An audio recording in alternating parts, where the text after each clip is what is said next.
Ladies and gentlemen, what I'm about to show you, this is going to send a chill down your spine. For weeks, we've been told Charlie Kirk's assassin was just another radicalized lone wolf, but the FBI has just confirmed a shocking change, a motive that shifted a radical ideology that hardened, and now evidence of a spotter in the audience feeding him the exact moment to pull the trigger.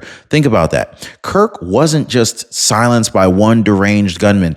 He was targeted by a coordinated effort, a conspiracy that gets darker and darker every time new details come out about this thing. So the DNA evidence, the Discord confessions, the text messages, and now the suspicious crowd behavior caught on live stream, it all points to something much bigger. Now, ask yourself, how could the shooter fire at the precise moment that Charlie Kirk was answering a question about transgender violence when experts say he couldn't possibly hear the stage from his position? Well, the answer is terrifying, and he wasn't alone because somebody gave the signal. Someone in the crowd told him to.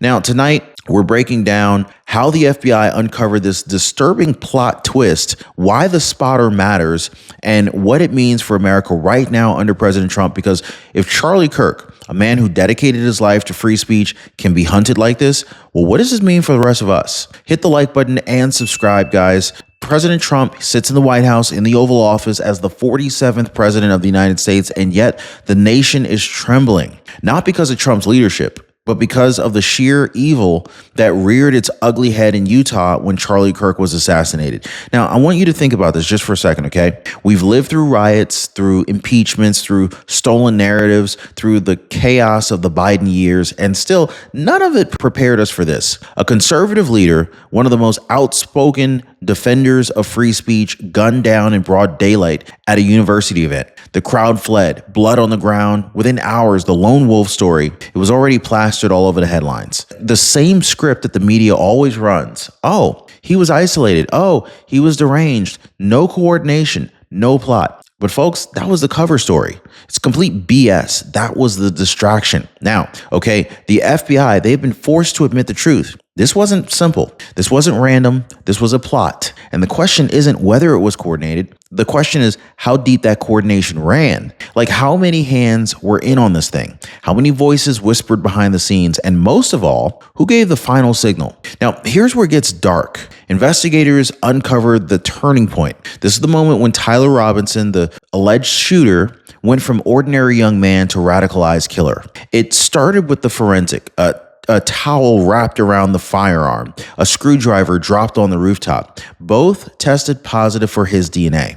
That was the physical proof that locked him in. But the bigger revelation wasn't what he left behind. It was what he wrote down. So the FBI scoured his digital trail and found Discord chats, Telegram activity, and even handwritten notes, a confession in ink where he said flat out, I have the opportunity to take out Charlie Kirk, and I'm going to take it. Now, do you understand the gravity of all this, guys? This wasn't impulse. This wasn't a snap decision. This was premeditated. It was written, shared, broadcast to others. Case closed, almost. So here's the haunting part. His own family saw the shift. They told investigators he wasn't the same. He became colder, more isolated, more political, more radical. The son they once knew was gone, replaced by someone fueled with hate, someone that they didn't even recognize anymore. Friends noticed it too. In the chats, they watched his tone change. They saw it. At first, it was jokes, back and forth nonsense. Then it turned darker. He began talking about Charlie Kirk not as a person, but as a target. That's the something changed moment. That's when he crossed the line from radical ideas to radical action. And it didn't happen in silence. It happened out loud in chats and notes and signals his family and his peers could see with their own eyes. This wasn't a kid who snapped. This was a kid who transformed. And that transformation wasn't random. It was deliberate. It was cultivated. And it set the stage for what happened under the white tent in Utah. Now, here's a question.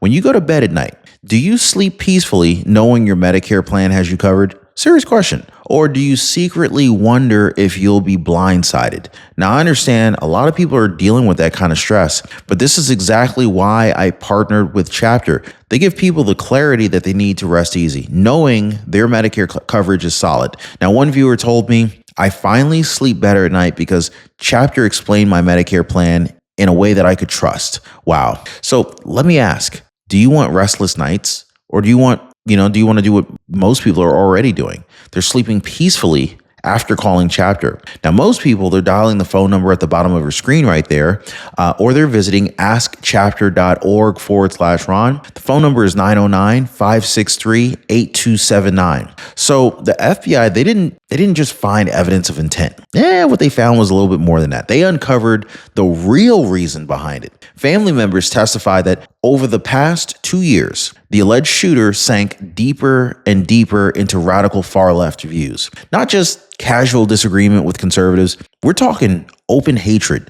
Investigators confirmed that he sent a chilling message. I have the opportunity to take out Charlie Kirk, and I'm going to do it because of my hatred for what he stands for. Hatred, direct, targeted, political hatred. And so, doesn't this sound familiar? I mean, we've seen this same script before. Luigi Mangione, Thomas Crooks, young men isolated, swallowed by online echo chambers, pulled into a fantasy world where violence against conservatives isn't just tolerated, it's celebrated. It's sickening, I know. So now we add Tyler Robinson to that dark list. But here's where things get even uglier. The shooter wasn't quiet about his plans. Friends saw it. Chat room members heard it. Some of them even laughed about it, calling him a doppelganger when video showed him near the scene. So ask yourself, what responsibility did they have? Now, this isn't just about words in a chat. Legally, if even one of those so-called friends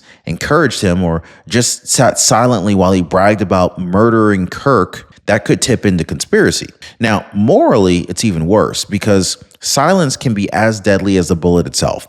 Somebody knew, someone heard, and instead of reporting it, they shrugged it off, joked, and just let it happen. So here's a detail that changes everything. The shooter was positioned more than a football field away, and experts reviewed the live stream footage. They're saying that it was impossible for him to hear Charlie Kirk's words from that distance. Too much noise from the crowd, too much crowd noise, too much ambient sound. The speakers, they weren't even directed his direction, okay? They weren't directed his way. So yet somehow he fired at the exact moment that Kirk was answering a question about transgender violence. Now, do you believe that was just a coincidence? Or does it sound like somebody, a spotter inside the crowd, gave the signal? Think about it. That timing was just too precise. It was too coordinated. The gunman didn't guess. He was told. And the footage doesn't lie. We all saw the man who started celebrating right after the shot, flailing his arms in the air. He turned around, kind of turned his back to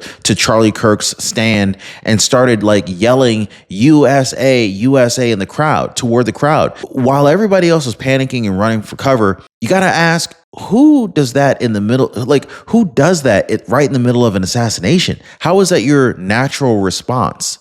Unless you're in on it. And then right beside him, a woman recording, almost like she was focused on him, not on the chaos. Then, of course, there's the stranger near Kirk's tent, caught on camera, disassembling equipment right after the shooting. Cameras being taken down apart, while the crowd is scattering, this person's working on dismantling camera equipment. Why aren't they worried? Why aren't they worried that more shots might be coming? For what reason, right? So these are things that just really kind of stand out as some sore thumbs. These aren't random moments. This is behavior that raises some serious questions. Were these people part of the distraction? Were they creating the chaos needed to signal and cover the shooter's exit? Well, live stream footage caught a young eyewitness giving raw, unfiltered details right after the shot. He said he saw Charlie slump forward, blood running down his neck and being carried off. Powerful testimony, the kind of account that investigators would want on record. But then something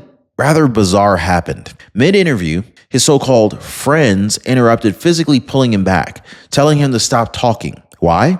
Why cut him off? Why cut off the truth? Hundreds of people saw the exact same thing. So why muzzle one of them? Right? It just makes no sense. Unless someone wanted to keep control of the narrative in that moment. And that, my friends, that adds yet another layer of suspicion. If the truth was obvious to everyone, why silence those who were willing to speak it? Then came the escape. The FBI released footage of the shooter jumping down off the building about 15 feet into the grass, backpack strapped, gun possibly inside. That was his getaway moment. Now, Here's what most people don't know. The FBI had to expedite everything. Evidence was scooped up at lightning speed. DNA was swabbed from the towel, the screwdriver, shell casings, all rushed straight to labs. Federal agents even flew assets into Utah overnight just to process the scene before anything could vanish. And still, officials admit that this is just the beginning of the beginning. Translation? They only just scratched the surface. They caught the shooter. Yes, the alleged shooter. But the bigger distraction, the bigger question, who helped him? Who signaled him? Who stood in front in that crowd cheering? That's still wide open. So here's the piece that the media won't touch. The shooter wasn't just in some random chat group. He was immersed in platforms like Discord and Telegram. And while Discord is US based, meaning the FBI can serve warrants and pull records, Telegram's a different story. It is owned overseas, encrypted, and shielded from American investigators. That is a safe haven for radicals. And it's not just about chat rooms. Experts warn about foreign propaganda flooding into these spaces, Chinese influence on TikTok, Russian disinformation campaigns running just under the surface. Do you think that these young radicals form their worldviews in isolation? Of course not. They're being fed, pushed, steered. So was the spotter just one accomplice? Or was he plugged into a larger foreign influence network trained to feed signals and amplify chaos? I mean, that's the question that investigators don't want to answer just yet, but it is where the evidence is pointing. So if we put it all together, and the conclusion is impossible to ignore, I mean, we have a shooter whose motive changed, who went from an average student to radical ideologue. We have FBI confirmed notes and texts admitting his plan to take out Charlie Kirk, and we have undeniable timing. A bullet fired at the precise moment that Charlie Kirk was answering about transgender violence, when the shooter couldn't even hear the words from where he stood. So this leaves only one explanation. A spotter in the crowd gave the signal. And if that's true, then this wasn't an act of hatred. It was a coordinated hit, a plot, one that may have stretched from digital chat rooms to real-world campus audience. And if Charlie Kirk, one of the loudest defenders of free speech in America, can be targeted like this with coordination and cover, well, who's next? I mean, now remember this. President Trump, he's back in the White House. And yet, even under President Trump's leadership, even with law and order priorities front and center, we're watching radicalized networks plot to silence conservatives with bullets. This should tell you just about everything you need to know and how dangerous the enemy is. Because while President Trump is pushing for transparency, securing the border, slashing through corruption, and giving power back to the American people, these radicals, they're scheming in the shadows. They're not interested in debate, guys. They're not interested in democracy. They want to silence dissent with violence. Charlie Kirk himself, he called this a spiritual battle, and he was right. It's not just politics anymore. It's good versus evil. So I want to go ahead and lay it bare. Something changed in the shooter's motive. A spotter gave the signal, and together it wasn't random. It was a plot. Charlie Kirk, well, a man who built bridges with words, who dedicated his life to challenging young people to think. He was cut down in cold blood. And if it can happen to him, it can happen to anyone who dares to speak out. Now, the question is,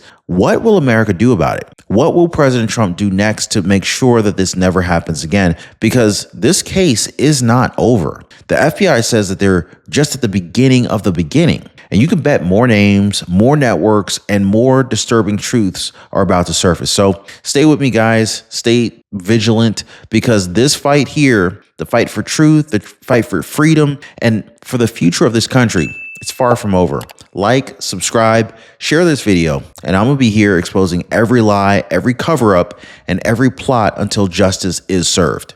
Hey, by the way, guys, if you're one of the real ones who really enjoy what we do here on the channel, you've got to check out the Inner Circle. This is where our true supporters get exclusive access to content that I just can't share here, completely commercial free. It's also the best way to keep this channel going strong. So if you want to be a part of something special, join us over there. Links in the description or in the pinned comment down below.